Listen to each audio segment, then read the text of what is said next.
Does it exist anywhere in our cosmos? In physical reality? If two things that are binary opposites, or not binary opposite, but they're mutually exclusive today, I can't see that happening. So what are the scientific methods are you using to say no, it doesn't exist? Because it wouldn't be a scientific thing, it would be an understanding. If you've got two things that are binary opposites, you can't have an open and closed door, for instance. I'm asking you to use the scientific method, because we can answer this question. That's not a scientific question. Ah, very good. So is science able to answer that question? Sorry, your question is science... Remember, what I'm asking is simple. What are the limitations of science? No, I've covered that. What you're asking for is what is, if I can say if there's a circular square, you say, in the cosmos, and I don't really understand the value of this question, but as I've said, that we you want to know whether you this can't thing have exists. right? You can't have an open and closed door. They're binary opposites. So this is what you're saying. If you've got a circular and a square, then to me they're mutually exclusive things. Yeah, but you're not using the scientific method to discredit this. You're using. The question is now. Remember when I asked you? Yeah. I began by saying, what are the limitations of science? The problem that we see today, modern day. People often rely on science too much to think science can answer every single question in every avenue and every sphere of knowledge. Why do you think knowledge. Various reasons. That's true. Okay. Did the universe come from nothing? I don't know much about cosmology or any of that stuff. What do the scientists say? Like Professor Lawrence Krauss? From my understanding, that they talk about the process of matter and antimatter, and it's sorry, I don't know why we filmed it,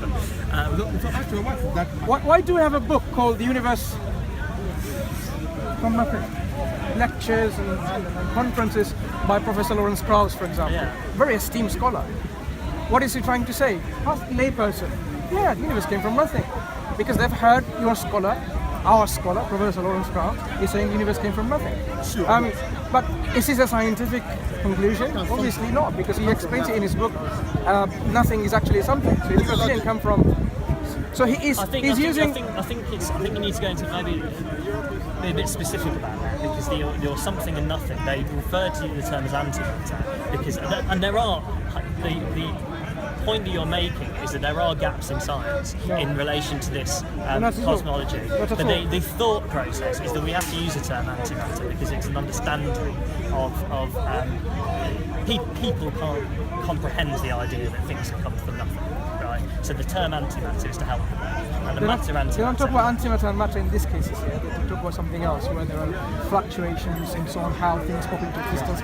Nothing to do with antimatter. We are now going into the levels of quantum mechanics to understand this process of what they describe. So this is not the issue. The issue is about understanding the reality with certain tools, and science certainly is one of these tools which we will agree on.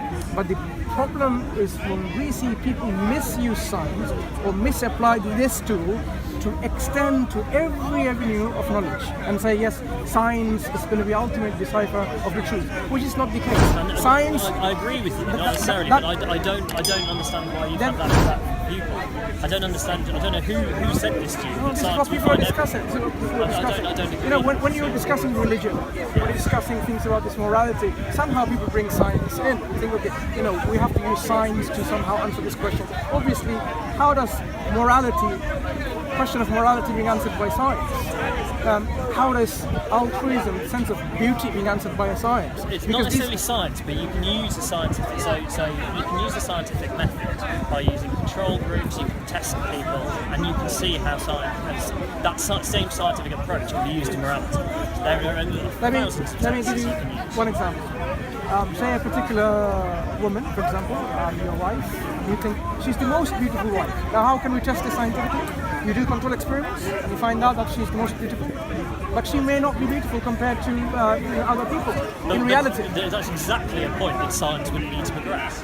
You just said something, which which is you said science wants to go into all avenues of life.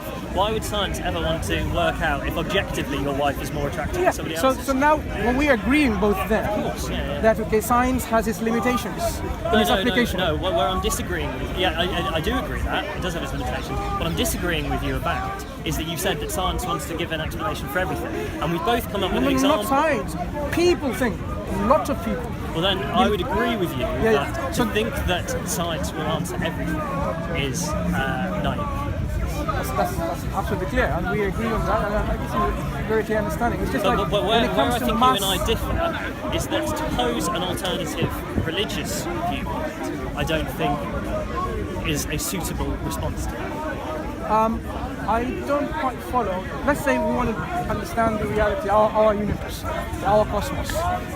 So there is a scientific view, and there are other views. That is something that I think science is right. So far, what do you think? Our universe was always there, or did it have a beginning? Do you know what? I don't know enough about cosmology to actually. Okay, so we can't talk about it. But if we were to, we're not going to talk about it, but if we were to continue with this, we realize how the alternative explanation seems to be the most rational explanation. I don't agree with this. You're not agreeing, even though you don't know much about cosmology and No, because your theory is to say, because we don't know something in science, we use God or religion to not at all. Oh, sorry, but then I've misunderstood you. Not at all. I didn't say just because science has not got an explanation yet, and say, oh, God didn't. You have to differentiate the people who are thinking critically and the people who are just being, blind faith believers, just making a statement. I am coming from the approach of critical thinking in any aspects, and you realize the Islamic tradition, as my brother earlier on mentioned Islamic tradition.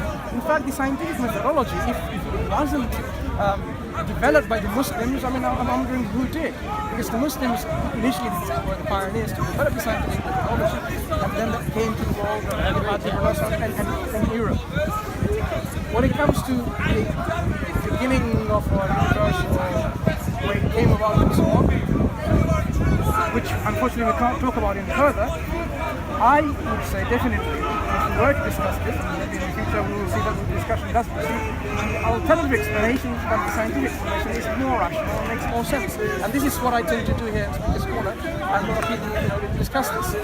Because the scientific view is coming to a halt by saying, I don't know, and therefore they don't want to continue any further, as if like there is no other explanation. No, and this is where the difference is. Science will always look, in this case, for more answers. So it's never content and it's never stationary. The issue that I have with religious viewpoints is that it will stop. It says we've learned enough now, we know enough, we learn from our books, we know everything there, and I don't think that's true. I think. Let's find an example in Islam. I'm a Muslim, so I believe in the Quran being a revelation, a guidance from the Creator. What have you found within it that you actually, have problems with it intellectually? That you say, okay, now that cannot be true. So then perhaps we can discuss this.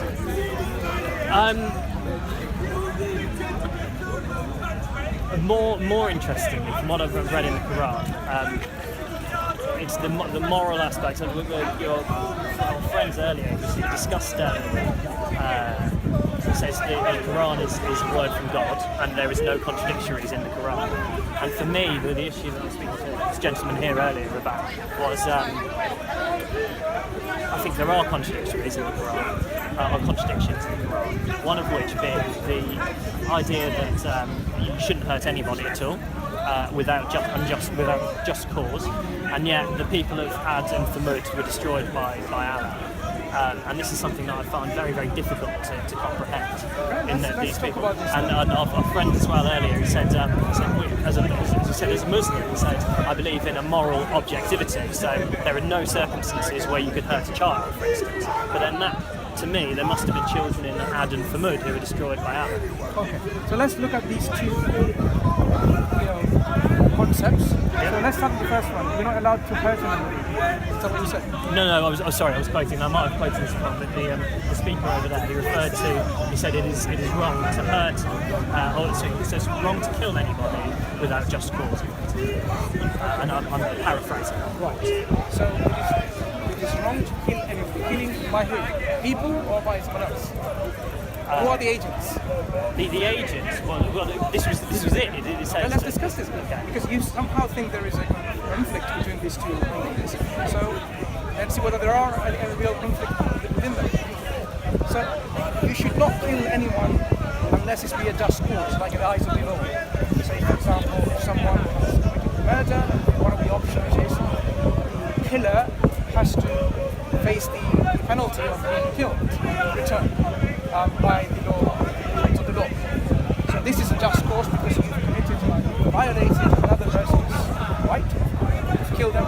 So in return, the law is that you should be killed. This is one of the options. Now, this is a just cause. A just cause would be to protect somebody or defend somebody. The moment that imminent threat is gone, I don't see there is a just cause to kill a murderer. If someone kills your wife, Islam says you have the option of getting the killer to be put to death. Yes. Because they have taken a life. So the law is life for a life. And I think life for a life. I think that is morally wrong. No. Based on what? Because my moral code. Why is your moral here more superior than this? I'm not saying it is more moral. But the question is about right and wrong, isn't it? Yeah, absolutely. So when you say this is what makes yours right, this is wrong. Who said that law? That if somebody kills, is it Muhammad or the law of Islam? This is the law of Islam, and this law was already pre-existent in cultures before, in nations before. No, it's man-made law. If that's the case, then it's man-made. Look, if it's Prophet Muhammad sallallahu alaihi wasallam, or Islam did not introduce this law, life for a life. Oh, it's Babylonian. It was Babylonian. You can find these laws, if I'm not mistaken, in the book of Hammurabi and various other cultures. Babylonian, as you said. There is man-made law. So this has been found in various cultures. Now, why is giving someone the punishment because you've taken someone's life, your life should be taken in return? I don't why? agree. It's not about agreeing. Why is it wrong morally? It's not wrong. So if I mistakenly kill you, it's not about mistakenly killing. There's a difference between murder and there's a difference between killing, right? So we're talking about someone with intent kills you, murders you, then there are punishments. And one of the options of the punishment is life or life. But you have other options where you can get the victim's family to forgive. Say, I forgive you, and that's it. Or they can say, we require some kind of compensation because you have actually afflicted all of this harm within our family. Because the victim has dead already, they can't seek compensation, but his family can. So you have the options there. What we would like to know, why is it wrong? What makes it wrong to take someone else's life because they have taken other people's life unjustly? It's difficult for me to be able to explain why I think something is potentially moral or not. Just as to say, why do I not think it's a moral act? Oh, sorry. Why do I think it's an immoral act to hurt a child? Because I do. I think it's cultural and innate within me. So to ask me why I believe in that. Can we punish any criminals for anything? Can we punish anything? Any criminals for any? Why? Because it hurts them, doesn't it? There is a justification to be able to remove some people's liberties in order to protect other people's liberties, and that's where we have that school of thought, John Stuart Mill, libertarian kind of view. You as a person, you sign a social contract as when you join any kind of culture or organisation that if you're going to hurt somebody else, there will be an impact on you. Now that I agree with. I agree that there are certain things. Now that I don't believe should be extended to killing post the event of killing. So unless somebody is if somebody is here now attacking people to a point of killing people, I think there would be justification to be able to kill them to stop this. But in there's very, very limited circumstances where I do. Let's look at the principle. So you cited the principle that if somebody someone can be stopped because if they have taken the liberty to remove the liberty of someone else's, so they can be stopped for the greater good, for the other societies, for the individuals. I don't agree necessarily with the utilitarian greater good. I think it's in relation to protecting. Let's understand your principle again. So I don't want to use my words. Say it again. So justification is coming from which principle? Is this in relation to punishing criminals? Punishing a criminal for anything wrong. So the punishments that you would do are in terms of imprisonment or other things, are to stop somebody from committing further acts. So we have theft, for instance, where you may be imprisoned for theft because you're being stopped and punished for doing that. Yeah, that's preventing someone from doing that. But where's the justice to the criminal, the victim? There are. There is restorative. See, you're actually missing an element of what is crucial in this case. I believe that you have a criminal act of crime. Say it could be theft. What it means that someone's possession has been wrongly taken away from them. Yeah. So if there's a victim who has been harmed in some way, whether physically, financially, morally, whatever ways, right? Psychologically. So we want some compensation, we want some justice to the victim. So that's someone has killed someone. So you have a criminal who has murdered someone. So now the victim, what justice are you showing to the victim? Is a deprivation of liberties.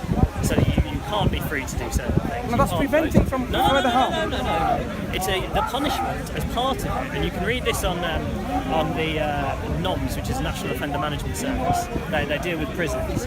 You can see that the reasons for prisons includes protection, but also includes punishment, and that is the deprivation of somebody's liberty is a massive punishment.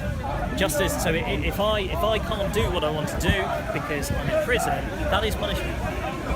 So imagine now Hitler killed millions of Jews, and you just leave him in the bars, and that's the punishment. Befitting. No, I didn't say befitting. Okay. I said it is a punishment. Right. So now we're talking about punishments and crime. Do they marry with each other in terms of their No, I don't. So what would be a befitting punishment for Hitler, for example, by killing all these thousands of Jews, if not more?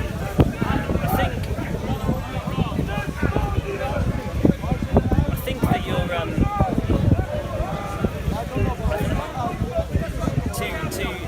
where you're obviously leading here is to say that a befitting punishment would be to kill. No, I'm not asking you what punishment. What would it be? We want to understand. I don't know what it would be. Right. So I give you an option. For my moral code, like we have with thousands of criminals who do horrendous acts, they are life in prison in this country, and there is no capital. So like Hitler, for example, say, he killed only Jewish people. Hitler's a very difficult case. No, we want to use the principle. Remember, the principle is what we're now questioning. But the principle is within a wider context, which is a different country, and it's the head of a country who's doing this. So it's a very, very removed situation. So what punishment should be befitting for Hitler, in your opinion, using this principle in its widest form? Okay, then from my moral code, I would say that the imprisonment is as far as we can go. Unless somebody can come up with a better way that's not, thoroughly do not believe in capital punishment. See, you might have some reservations of taking other people's life away, right? This could be a personal thing. But we are talking about the degree of the crime and the punishment associated with the nature and the degree of crime. I think it's a falsehood to think that the people who and this has actually been tested quite a lot, is the people who are the families of people who've been killed, been murdered.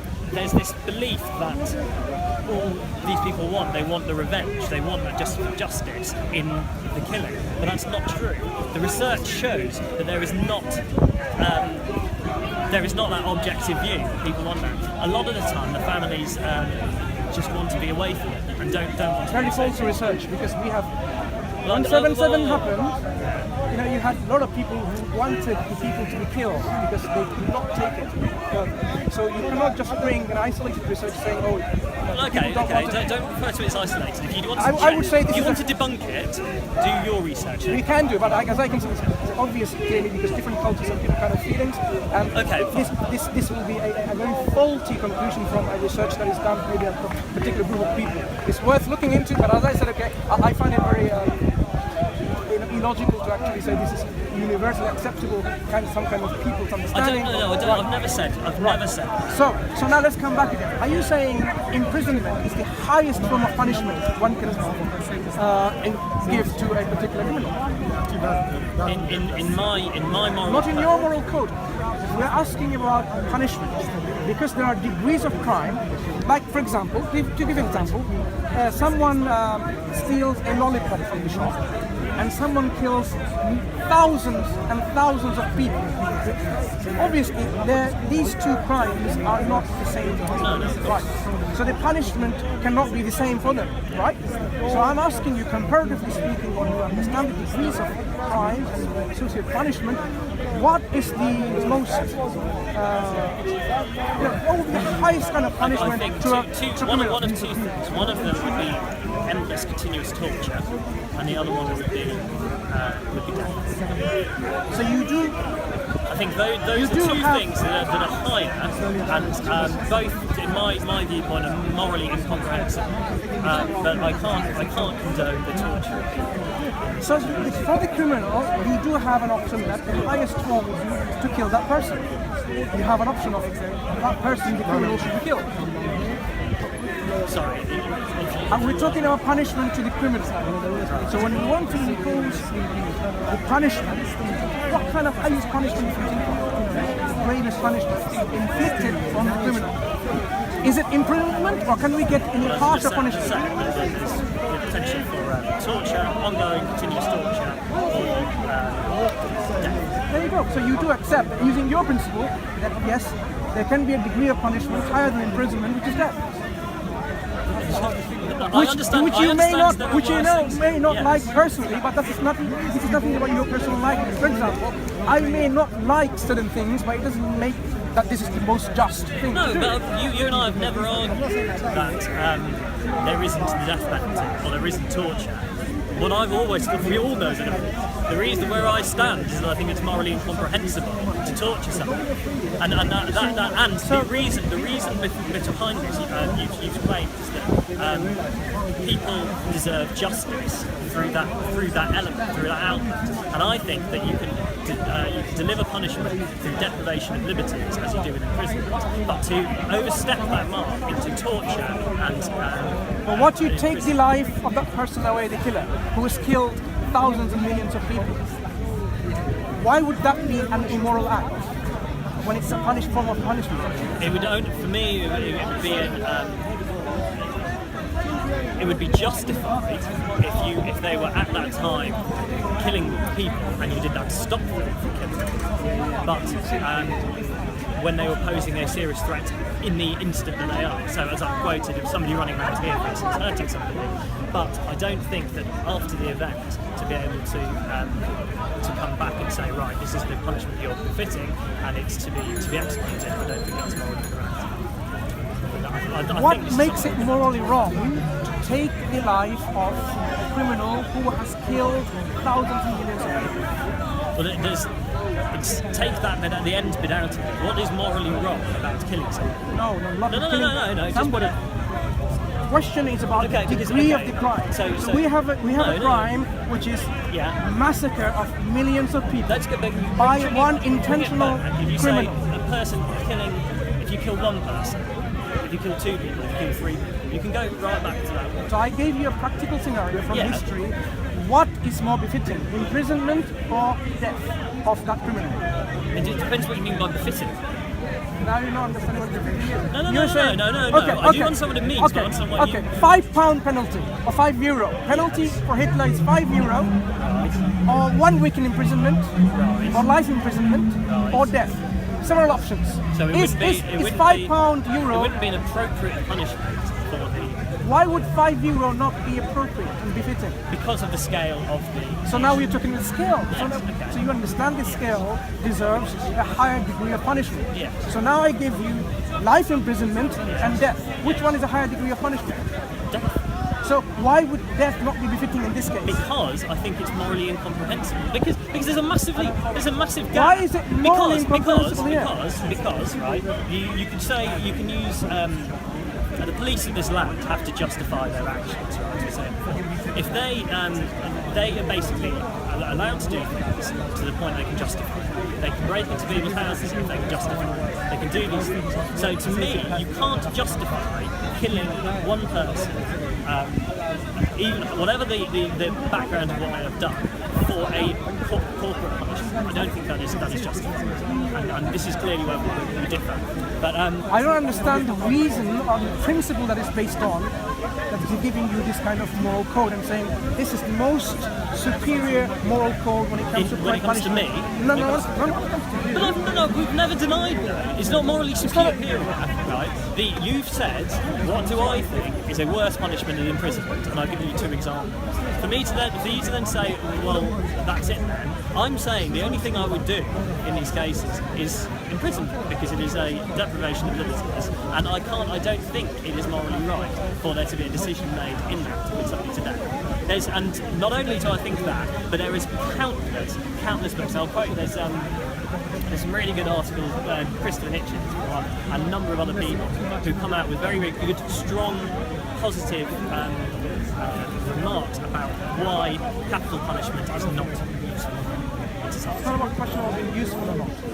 We didn't talk about whether it has a preventative nature. We're talking about the punishment itself. No, preventative is a very, very separate. Yeah. You've When you made say useful, I mean, what do you mean by useful? If you now want to trying to punish the criminal, okay. If you imprison someone for life imprisonment, how long is the life imprisonment? Depends on countries, right? Yeah. Right, say 12 years in certain countries, or 24 years or longer. And then the person comes out. Is there a chance of that person committing the crime again? Now, if that person was killed, meaning the criminal was killed, is there a chance of that crime being committed again? So which is more useful? No, sorry, not that crime committed by that person. But if you have a life imprisonment, there are hundreds and thousands of criminals that won't ever come back out to the streets. But if you say life imprisonment is like certain This is actually life. years, Yeah. life doesn't mean life imprisonment, does it? No. But it is reviewed to a point where they test to see if they're still a danger, and if they're still a danger, they won't be released. Is it possible to kill someone in this like prison? Oh, yeah. Interesting question. Where if they kill Is it possible for that criminal to actually commit the same crime, kind of this crime? Very good. So, which is more useful than this case? Get this criminal killed, or leave it in imprisonment and then have the I don't think it's chance useful, of... because you could review the statistics of the number of people who were killed in prison. I think it would be very, very, very No, low. I think you made a very good point. I agree, yeah. So in this case, what is better is not to leave someone in prison of this kind of crime. No, because that would be a flaw within the system itself to prevent. Flaw within the imprisonment system, the punishment system. The punishment is not severe enough. No. It was a Are you flaw. saying there no more severe punishment than that? No, I was saying that it is a flaw within dealing with the way they hold the prisoners in a way that they will inflict harm on others, and that is should not happen in a prison system. Anyway, so far Because we have a duty of care over anybody that is held in an institution. So if somebody is a serial rapist, your duty of care is to look after them well, right? There is a duty of care for every prisoner. And you think this is the best form of punishment for the degree of crime they've done? Protection for any offender is different from the punishment. They are being punished because they're having their liberty deprived. It's a very, very separate thing. Liberty deprived. Yes. In prison, do they get the luxury of relaxing? Yes. Yeah, sitting there idly without doing any work, Yeah. getting the food without doing any work. You call that deprivation? Yes, massively. Because it's a deprivation of You know what? liberty. You know how much I have to wake up in the morning to go to work. In a prison, guess what? You don't have to wake up to go to work. they'll be in a high secure prison. Criminals of this category, they'll be relaxing in the armchair, watching TV and whatever, and relaxing. I think right? that's You call that a complete misunderstanding. Sorry. Are you saying within? So say someone like today, if you committed this crime of this ethnic cleansing and genocide and terrorism, they will put behind bars where it's totally dark. There is not even a bed. There is no food. The food will be provided in like this, dumped on the floor. There are no toilets. You just have to, really, do your business on this floor and no cleaning. Is this the level of treatment these prisoners get, or it's quite decent compartments where you relax? But you're giving which one? Which kind of treatment do they get? Where? In the prison. Which UK prisons? Well, most prisons in civilized world. So in UK prisons, they would be given the same standard, regardless of what punishment they get. Same standard. Right, and you call that deprivation of their freedom? Yes, of course. I'm sorry to disagree. But that's absolutely fine. The only thing you're depriving them is the outside world. Yes. The inside world, they're happy to relax and not do any work, and they can think and they can plot how to get out. Okay. Well, I'll tell you what, my friend, I have to leave actually now. Before I go through the magazine, is that if you go to a UK prison, if you look around a UK prison, and you see the level that these people are deprived in relation to. I'm not saying it's not justified. But I completely disagree with you saying that there is no punishment because they sit around. Okay, what is the punishment in the prison? I want to know what the punishment they suffer. The punishment is that they have a deprived freedom, which is a massive punishment. What are the deprived punishments? That they are not in the outside world. Yeah, they can't do anything that they would want to do. They don't have that. They are completely reliant on a system internally that tells them exactly what they can do. They can't associate with people outside. So that's deprivation of the outside world. But within the inside world of the prison, they have the same standards. Yes. And you call that punishment? Brothers and sisters, we have purchased a property to establish a masjid in the capital of Norway. By supporting our masjid, you will inshallah gain the reward for gifting Islam to our community. Imagine the children memorizing the Quran, the lines filling up for the prayers 5 times a day, the non-Muslims discovering the beauty of our deen. Subhanallah, all of that reward can be yours for a small donation. Allah said, believe in Allah and His Messenger and donate from what He has entrusted you with. So those of you who believe and donate will have a mighty reward. And the Prophet ﷺ said, whoever builds a masjid for Allah, Allah will build for him a similar house in Jannah. Click the link to help and gain the mighty reward promised by Allah. Also, please help us reach more people by sharing the video. May Allah grant you a palace in the highest level of Jannah. Ameen.